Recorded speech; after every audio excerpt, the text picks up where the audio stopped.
Hello everyone, in this tutorial we'll be guiding you on how to change address in provisional driving license in the UK. So here's a simple step-by-step guide on how to do this successfully. The first thing to do is to fill the online application form. The link to this will be in the description below. Now once you're on the website, click Start. Use the navigation buttons provided on the form itself, not your browser's forward or backward buttons. As you can see, this reminder is also written on the form. Proceed through the security pop-up by clicking Next if prompted to do so. Fill in your title, first name, last name, date of birth, and place of birth. Then click Next. Now, if your address is found within the postcode, enter your postcode, then select your house from the list of units displayed for that postcode.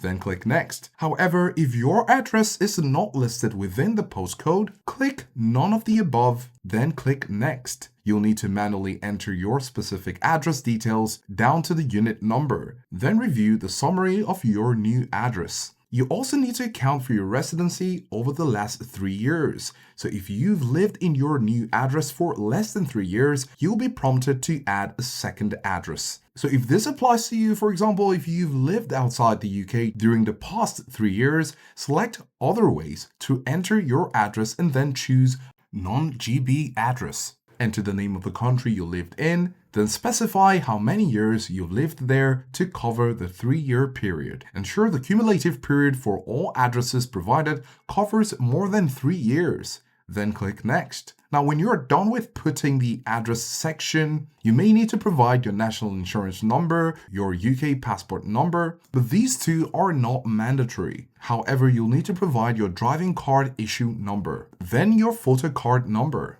Do take note that your driving card issue number are 2-digit number in the front. Then your photo card number may be located on the back bottom right corner of your provisional license. Then confirm if you are disqualified from driving. If not, select No. Then here you may want to decide whether to sign up for organ donation. Then enter and confirm your email address. Click the declaration button to confirm the accuracy of the information provided. So carefully review your form for any necessary edits. Complete the customer review section and finish the process. Do take note that this process is free of charge, but failing to update your address can result to £1,000 in penalties. But of course, you can still continue driving lessons while waiting for your new provisional license. We wish you success in changing your address in provisional driving license in the UK.